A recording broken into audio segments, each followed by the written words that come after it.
जय हिंद। पीछे previous year question के 3 लेक्चर हो चुके हैं, ये 4th लेक्चर है। और आप लोग जानते हैं कि संख्या पद्धति का प्रीवियस ईयर क्वेश्चन चल रहा है अभी, है ना। आरआरबी का जो एनटीपीसी आने वाला है उसको टारगेट करके, तो पढ़ना बहुत ज़रूरी है। तैयारी एकदम टॉप लेवल का होना चाहिए। इसके लिए आपको ये पता होना चाहिए कि किस तरह के क्वेश्चन आते हैं, ठीक है। तो चलो इस वीडियो में देखते हैं कौन कौन सा क्वेश्चन लिया गया है। बहुत इंपॉर्टेंट है और बहुत सारा नया कुछ सीखने के लिए मिलेगा आप लोग को, ठीक है। तो चलो शुरू करते हैं। देखो पहला क्वेश्चन क्या है, वो छोटी छोटी संख्या याद कीजिए जिसे इतना में जोड़ने पर प्राप्त संख्या 33 से पूर्णतः विभाज्य हो, ठीक है। तो देखो एक तरीका तो वो है जिससे कि आप लोग बनाते हैं 33 से इसमें भाग देते हैं, है ना। 33 से इसमें भाग देते 231 228 में, ठीक है। और जो शेष मिलता उसको इसमें से घटाते और फिर 33 जोड़ते, तब मिला जुला के आपको उत्तर मिलता। लेकिन देखो पिछले वीडियो में भी हम बता चुके हैं कि जिसका विभाज्यता का नियम क्लियर हो उससे हम लोग बनाएं अगर तो ज़्यादा अच्छा है। जैसे देखो 33 का मतलब क्या है कि 3 गुना 11 है। तो अगर हम लोग ये देख लें कि ये संख्या 3 गुना 11 से कटने के लिए क्या जरूरी है इसमें, तो काम बन जाएगा। तो देखो 231228 है ना। तो देखो 231 है, 228 है। अगर ये 231 बन जाता तो ये भी 231 होता, कट कुट के खत्म हो जाता। तो ये 11 से कट जाता बहुत आसानी से। तो ये 228 को 231 बनाने के लिए 3 जरूरी है। आंसर ऑप्शन नंबर ए होना चाहिए। बहुत आसानी से पता चल गया। अब आप बोलेंगे सर 3 नंबर वाला तो नहीं सोच पाए, तो फिर देखो एक एक नंबर करके भी देखो, 2 1 3 3 2 5, इन अल्टरनेट नंबर्स का जोड़ कितना आया 5। इधर देखो 3 2 5 5 8 13, ठीक है 13 आया। 13 में से 5 घटेगा तो क्या आएगा भाई 8। और घट के आना क्या चाहिए था, 0 या 11 का गुणज। तो 8 को 11 बनाने के लिए एक 3 की ही तो कमी है, 3 जोड़ देते तो काम हो जाता। ऑप्शन नंबर ए इसका आंसर हो गया, ठीक है। आया बात समझ में। अब देखो अब बोलेंगे कि सर 11 से ही क्यों काटा, तो भाई 3 से भी आप चेक कर सकते थे, लेकिन हो सकता है कि ये संख्या 3 से कट जाता है लेकिन 11 से नहीं कटता, ठीक है। तो इसलिए दोनों से कटना जरूरी है। तो ये 11 से तो कट गया, आप चेक करके देख सकते हैं कि 3 से भी कटेगा, क्योंकि 3 2 5 1 6 और 8 2 10 2 12, 12 6 18 आ रहा है सभी अंकों का योग, ठीक है। 3 से विभाज्यता का नियम है कि सभी अंकों का योग 3 से कटना चाहिए। अब देखो कौन सी संख्या 8 से भाज्य नहीं है, तो 8 से भाज्य नहीं है ऐसा संख्या ढूंढना है। तो पूरा पूरा संख्या में भाग लगाने का जरूरत नहीं है, केवल अंतिम 3 अंक अगर 8 से कटता है तो संख्या 8 से कट जाएगी। ये आप लोग को बताया हुआ है 8 से विभाज्यता का नियम में। विभाज्यता का नियम का जो वीडियो इस चैनल पे अपलोडेड है उसको जरूर से देख जाइए, क्योंकि अधिकतर क्वेश्चन जो है विभाज्यता का नियम क्लियर होने से बन जाता है नंबर सिस्टम का, ठीक है। तो बहुत इंपॉर्टेंट चीज़ है डिविजिबिलिटी रूल्स। तो केवल अंतिम 3 अंक अगर 8 से कट जाएगा तो काम हो जाएगा, ठीक है। तो देखो 8 से इसमें लगाएंगे तो 8 8 64, 3 67, ठीक है। 3 पर 8 38 आ गया। तो 8 चौका 32 होता है, लेकिन 38 तो आता नहीं है, तो 32 के बाद भी रह गया, तो ये नहीं कटा। पहला ही वाला आंसर मिल गया, ऑप्शन नंबर ए, ठीक है। बाकी का चेक करने का जरूरत है नहीं, क्यों टाइम बर्बाद करना है। देखो आरपीएफ कांस्टेबल का है ये क्वेश्चन। पिछला वाला क्या था भाई, पिछला वाला आरआरबी जेई का था। सारे क्वेश्चन आप देखेंगे ना कि NTPC, RPF constable, RRB JE, paramedical, RRB का एएलपी टेक्नीशियन, एनटीपीसी, सारे यही क्वेश्चन आप लोग को बताया जा रहा है। एक क्वेश्चन बाहर का नहीं है, ठीक है। तो बहुत इंपॉर्टेंट हो जाता है कि किस तरह के क्वेश्चन आते हैं, इसको आप तैयार करके जाएं, ठीक है।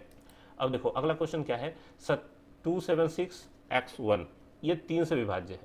276x1 ये कोई संख्या है 3 से विभाज्य है, तो x के संभावित मानों का योग क्या होगा। बहुत इंपॉर्टेंट क्वेश्चन है। अगर कॉन्सेप्ट क्लियर नहीं होगा तो तुक्के से आप आंसर लड़ा के इसका ऑप्शन से नहीं बना सकते हैं, ठीक है। आपको पता होना चाहिए कि इसमें करना क्या है, ठीक है। सीधे ये पूछता कि x का मान क्या होगा तो आप कर सकते थे, लेकिन x के जितने मान है सबका जोड़ बताइए। तो देखो क्या करेंगे, 7 2 9, 9 6 15, 15 1 16, 16 जोड़ x, सभी अंकों का योग तो ये होगा, ठीक है। और 3 से विभाज्यता का नियम ये है, नोट कर लेना, कि सभी अंकों का जोड़ 3 या 3 का गुणज होना चाहिए, ठीक है। तो 16 प्लस एक्स 3 का गुणज बनाने के लिए सबसे पहले तो आएगा 18। अगर 18 होता तो 3 से कट जाता, 21 होता तो 3 से कट जाता, 24 होता तो 3 से कट जाता, है ना। और देखो अगर ऐसा होता तो x का मान क्या निकल के आता, 2 निकल के आता है इसमें। इसमें x का मान क्या निकल के आता, ठीक है, 5 निकल के आता, 2 से 3 ज़्यादा 5, तीसरका में x का मान क्या निकल के आता, 8 निकल के आता, 16 इसमें से 24 में से जाके घट जाता। फिर आप बोलेंगे कि सर तब तो x का मान 11 भी निकल के आना चाहिए, तो नहीं, 11 नहीं होगा। क्यों नहीं होगा? क्योंकि x एक संख्या है, एक अंक की कोई संख्या है इसके बीच में, तो बीच में 2 अंक वाला संख्या कैसे डाल दोगे? ठीक है, एक ही अंक का संख्या होना चाहिए ना। ठीक है, तो 18, 24, 21 इनका जोड़ हो सकता है। 27 हम लोग इसलिए नहीं लेंगे क्योंकि 27 लेने से x का मान क्या निकल के आ जाएगा, 11। ठीक है, तो इसलिए 27 पे विचार नहीं करना है। अब ये 3 संभावित मान हुए, तो 5, 2, 7, 7 और 8, 15। आंसर हो गया ऑप्शन नंबर डी। आया बात समझ में? अब देखो अगला क्वेश्चन क्या है। एक संख्या प्रणाली में 14,528 को एक संख्या से विभाजित करने पर, किसी संख्या से विभाजित करने पर भागफल 83 और शेष 3 प्राप्त होता है। तो भाजक क्या है? भाजक का पता नहीं है, किससे भाग लगाना है ये नहीं पता है। ठीक है, 14,528 में किससे भाग लगाना है ये नहीं पता है। भागफल पता है 83 और शेषफल पता है कितना, 3।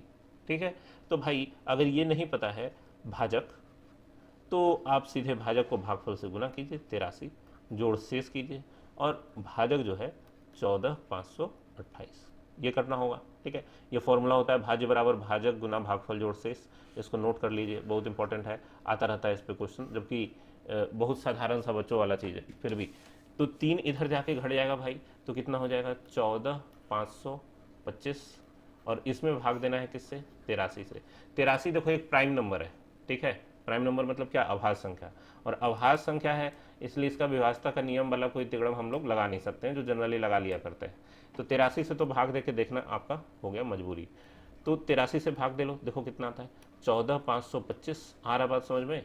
पहली बार में कटेगा कितना, 83 से एक बार में, 5 में से 3 गया 2, 14 में से 8 गया 6, 62, 2। अब देखो यहाँ पे 62 है, 8 सत्य 56 होता है, 8 ही 8 ही 64 होता है, तो 7 बार में ही लगेगा।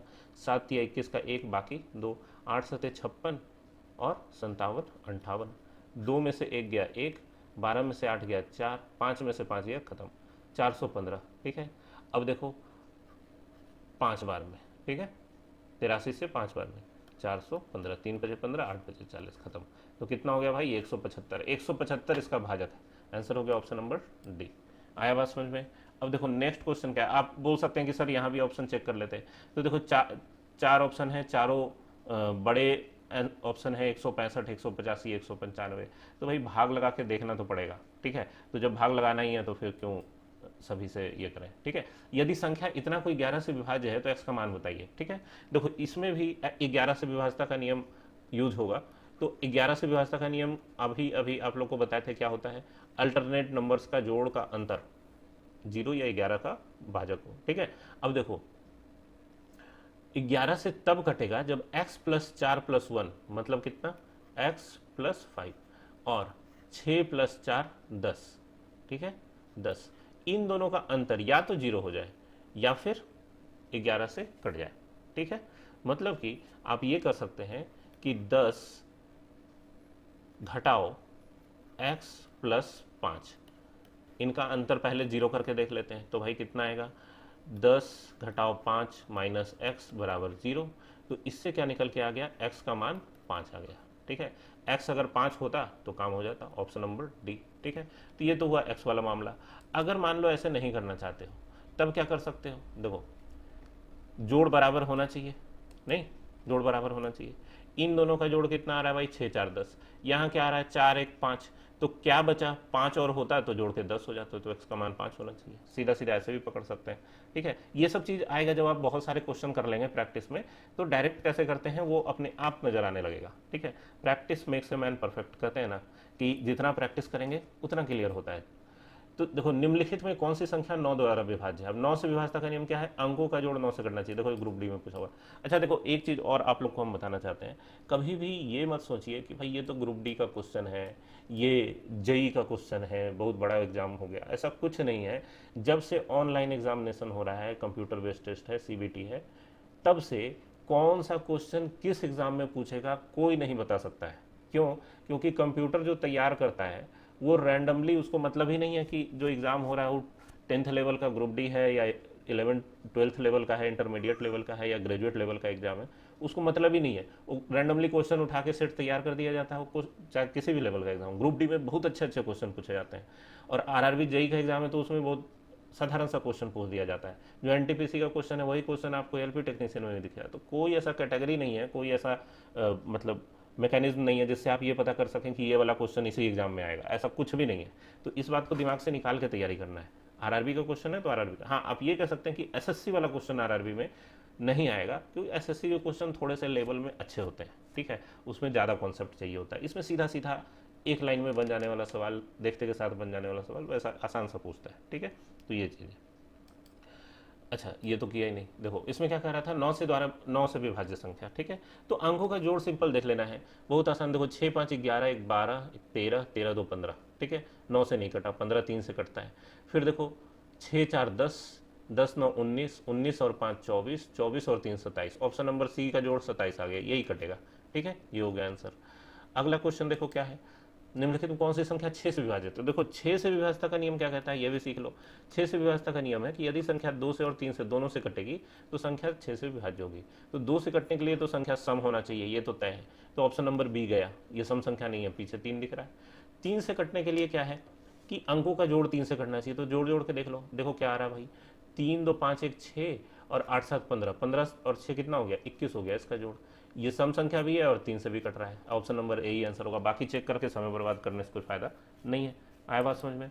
अगला क्वेश्चन देखो क्या कर रहा है, 9 8 7 x 5 4 संख्या के लिए दिए विकल्पों में अनुपस्थित अंक x चुने ताकि संख्या 6 से पूर्णतः विभाज्य हो जाए, ठीक है। तो देखो 9 8 7 x 5 4, अब तो आप लोग देखते के साथ बता सकते हैं कि सर इसको 6 से नहीं 3 से चेक करना है। क्यों?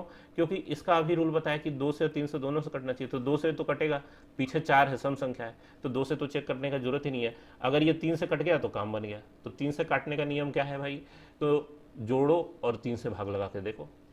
तो देखो कितना होगा भाई, 8 7 15, 15 और 9 कितना हो गया 24, 24 और 5 29, 29 और 4 33, ठीक है ना। 33 आ रहा है कैसे, 5 4 9, 9 9 18, 18 और 15 कितना हो गया 33। तो 33 में x जोड़ेंगे तो 3 से कटना चाहिए, सीधी सी बात है। तो देखो x का एक मान तो शून्य भी हो सकता है, ठीक है, जो कि ऑप्शन में आपको दिया नहीं है, क्योंकि 33 में 0 जोड़ोगे तो 33 आएगा, 33 3 से कटता है। x का दूसरा मान, फिर अगला कौन हो सकता है 3, क्योंकि 33 प्लस 3 कितना हो जाएगा 36। तो ऑप्शन नंबर सी इसका आंसर हो गया, 36 3 से कटता है। आए बात समझ में।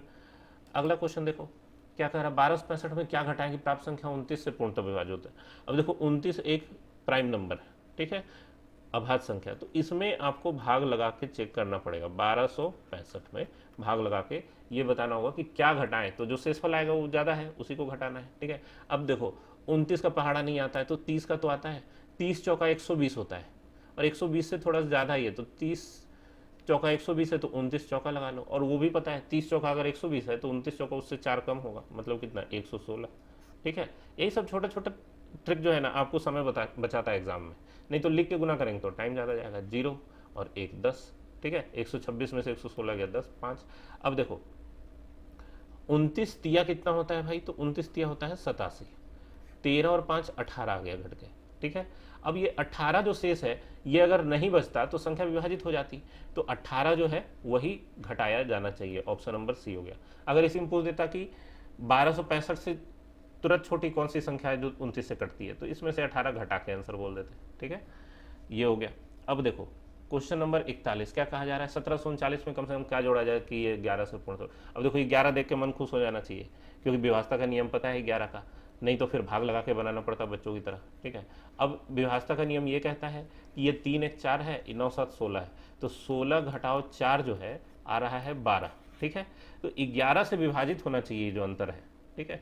तो अंतर 11 से विभाजित करने के लिए दो तरीका था, या तो इस 16 को हम लोग घटाते, एक कम करते, 15 घटाओ 4 बोलते कि 11 आ जाएगा, ठीक है। लेकिन उसके लिए तो घटाना पड़ता है, तो घटाना तो है नहीं, बोल रहा है क्या जोड़ा जाए, तो जोड़ के बनाना है। तो 12 में अगर कोई 10 जोड़ेगा तो 22 बन जाएगा, तो 10 की कमी हो रही है। और 10 का कमी कैसे पूरा हो सकता है, या तो ये 16 जो है 26 बन जाए, ठीक है, 16 जो है 26 बन जाए, तभी यहाँ पे 10 आएगा। तो आंसर हो गया ऑप्शन नंबर डी, ठीक है।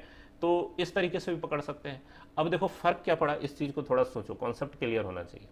अगर इसमें 10 जोड़ते तो क्या बन जाता, 1 7 4 9, और 4 1 5 9 7 16। हो क्या रहा है, ये वाला काम पकड़ में कहाँ से आया, यहाँ से। तो समझ रहे हैं कैसे काम करता है विभाजता का नियम। दूसरी बात ये कि अगर मान लो ये वाला तरीका नहीं पता है तो करते क्या, 11 से बच्चों की तरह 1749 में भाग लगाते, जो शेषफल आता वो आपको 10 ही आता जनरली, ठीक है, नहीं 10 नहीं आता, शेषफल आता 1। क्यों 1 आता, क्योंकि जोड़ने वाली बात है, तो 11 घटाओ 1 जो आएगा 10, वो इसमें उत्तर आएगा, 1739 दिया हुआ है, ठीक है, 1739। तो आ रहा है बात समझ में। तो इसी तरीके के विभाजता के नियम के छोटे छोटे साधारण क्वेश्चन पूछे जाते हैं। अगले वीडियो में कुछ और बढ़िया अच्छे क्वेश्चन, प्रीवियस ईयर क्वेश्चन हम लोग